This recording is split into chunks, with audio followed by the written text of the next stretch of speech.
it's 5 o'clock on Monday, October 2nd, and we will call this meeting to order. If everyone would please stand and join me in the Pledge of Allegiance.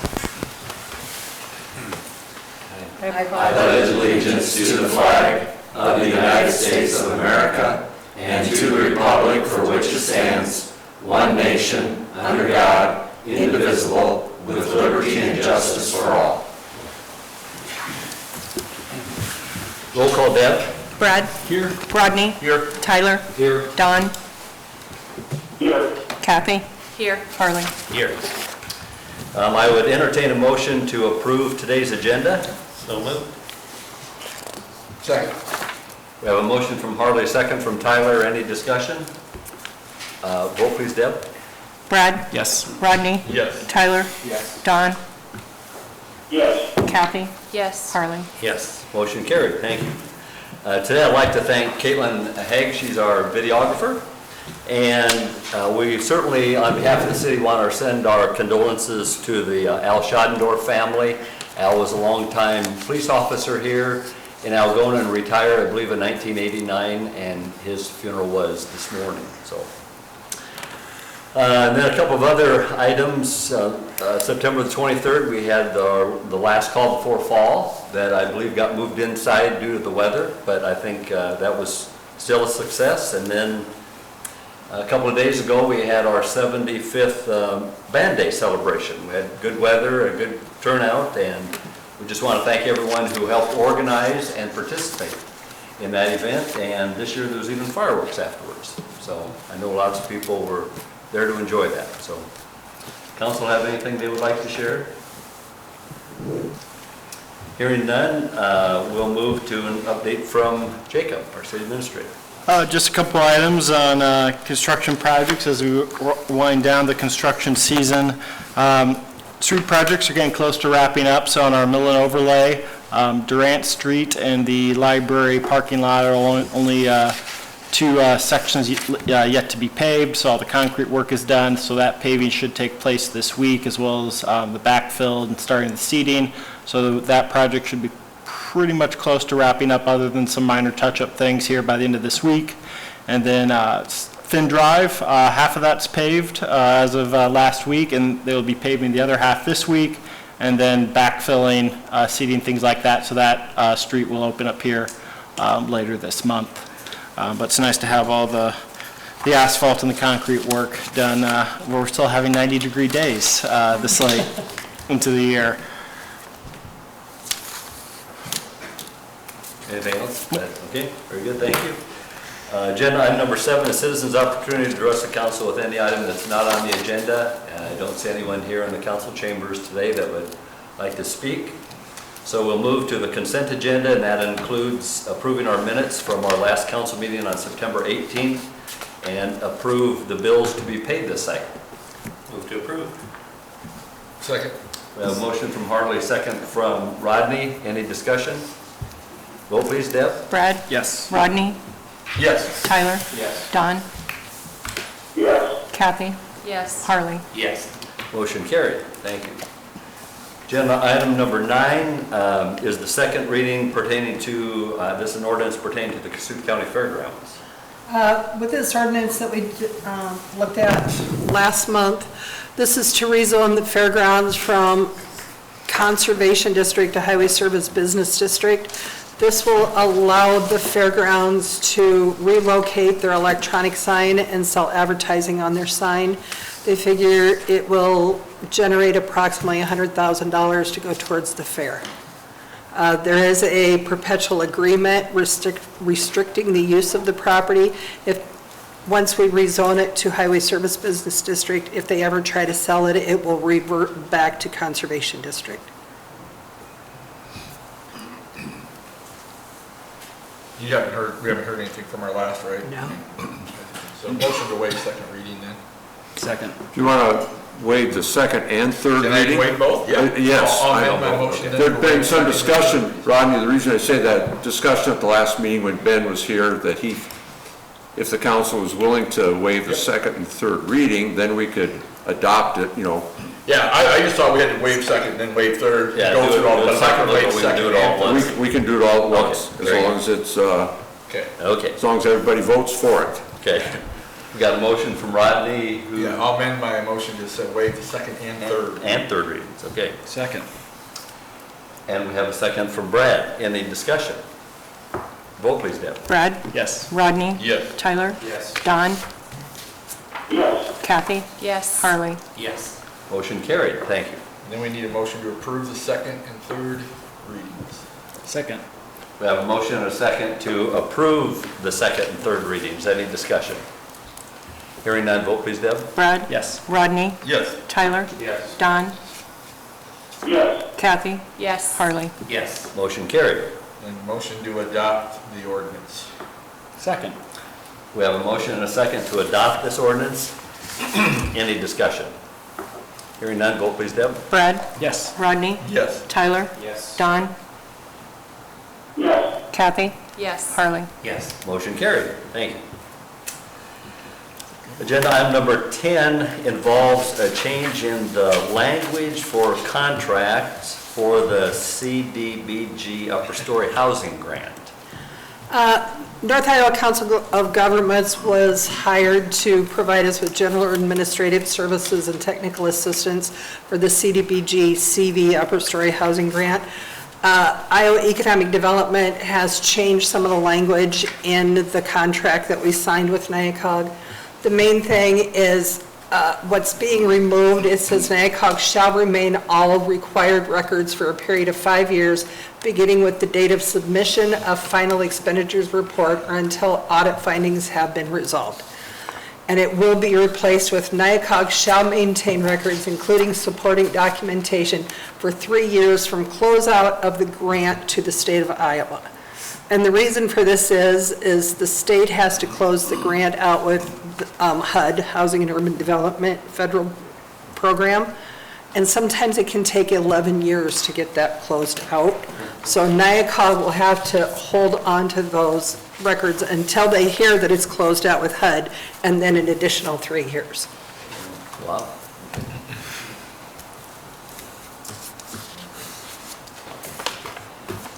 Move to approve resolution. Second. We have a motion from Tyler, a second from Brad. Any discussion, any questions? Hearing none, vote please, Deb. Brad? Yes. Rodney? Yes. Tyler? Yes. Don? yes, Kathy? Yes. Harley? Yes. Motion carried. Agenda item number 11, this is a resolution approving an offer to buy real estate. As discussed in multiple closed sessions, when the city was looking at this property, based on the direction given to council during those, we've ultimately come to a proposed purchase agreement with Kemna Properties LLC, which is laid out in the terms of the proposed agreement. The city would buy the property at 1107 North Main Street for the purchase price of $300,000. With the intent being that the city's current street department will be relocated there.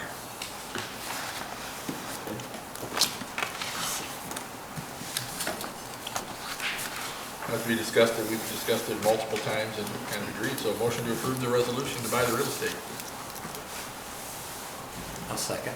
We have a motion from Rodney, second from Harley. Any discussion?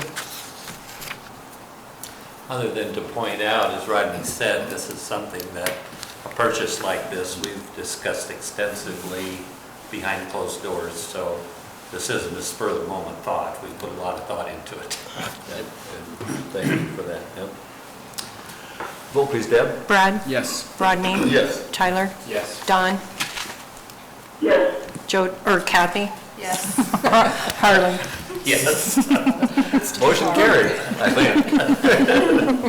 I probably would have said yes. Agenda item number 12 is to approve a pay application. So you have Matt Cole here from Bolton Mink Engineering, so I'll invite him up to give an explanation of this pay app. And I didn't see he was here when I did my update, so feel free at the end of this to provide a more detailed update. Second right after. Yeah. Sorry. This pay estimate is actually from the McCoy and Phillips Street project from last year. The contractors completed the punch list, completed all the reseeding. and completed the outwalks that were kind of left from last year's construction. We also released a large portion of the retainage, just due to the fact that everything has been wrapped up.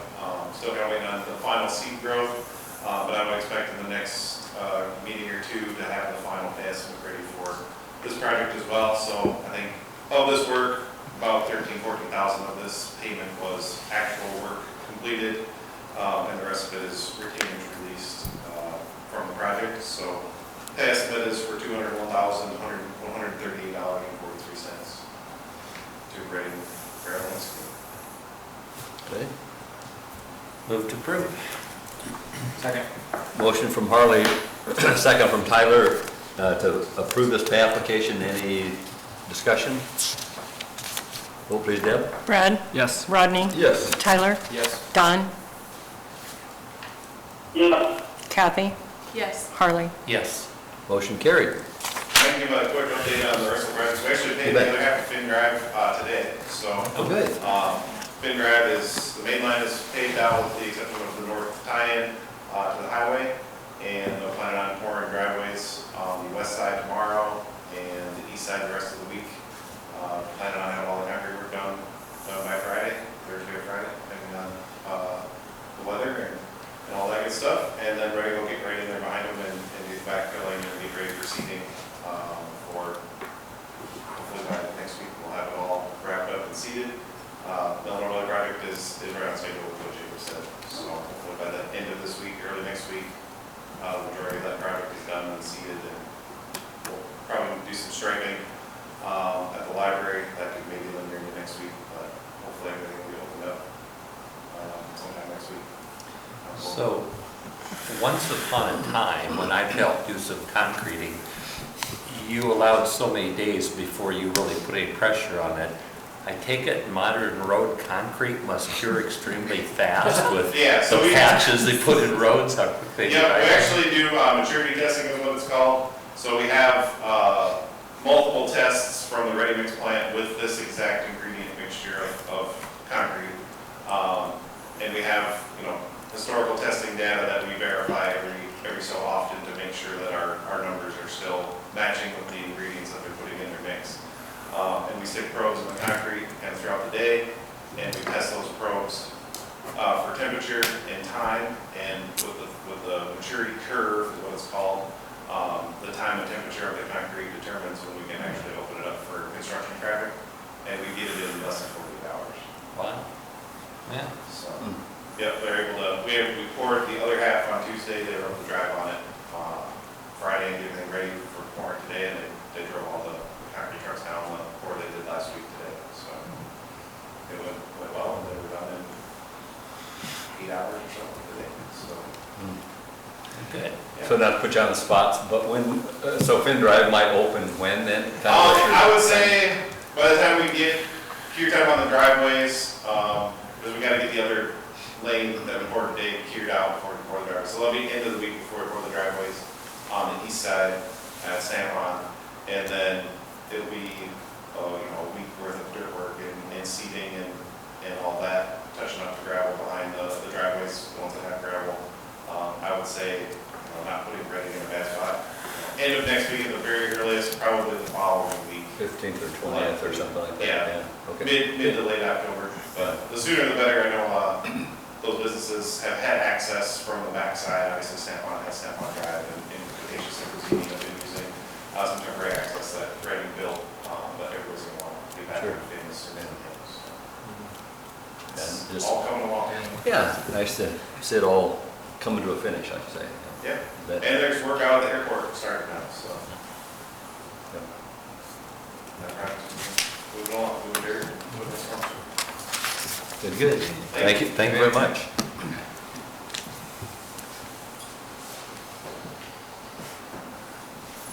Okay, we'll move to agenda item number 13, and this concerns a grant application to the Cassuth County Community Foundation.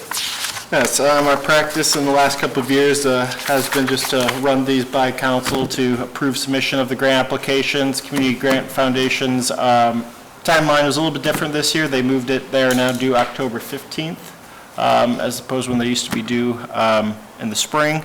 So Mike Sabin with the Algona Fire Department is here to discuss their proposed application.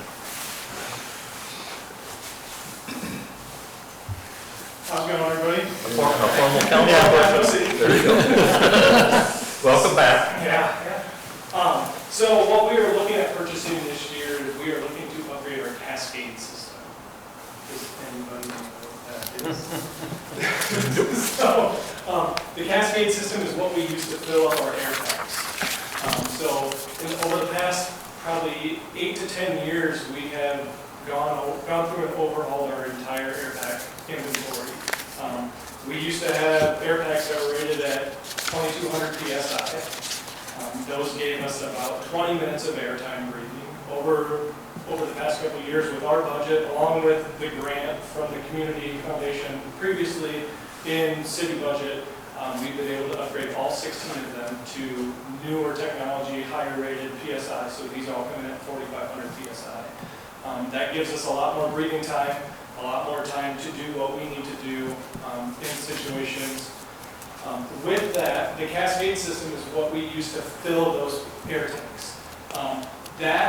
When we got it, it was a county purchase. The County Fire Association purchased it years ago. It's on a trailer, and it's for the county as a whole. We've always stored it in Algona. As departments needed it, we take it around, they come get it, whatever. That is only rated to 4,500 PSI. So, as you can see, we fill up one tank, then we have to run it for hours to be able to fill up another tank. When we need that, it doesn't really work, it's not feasible. All the other communities around, Bancroft just put in a brand new cascade system. Wesley has their own cascade system. Everybody's kind of moving away from the county system. We don't know what the county wants to do with this trailer. In the meantime, afterwards, we'll figure that out. But as of now, we are looking to upgrade ours and put a new one in-house for us to use. So when we do need to refill our packs, we can do multiple at a time. After a fire, we usually have 10 to 15 air tanks that we need to refill, and really don't want to take hours to do that. So looking at about $60,000 to do this, so hoping the grant funds can help pick up a good piece of that. And let's move from there. Any questions? How much are you asking in the grant? I believe Do you right know? around 29. Okay, 29 out of 60. Sounds like a good idea. So how quick will the new system work?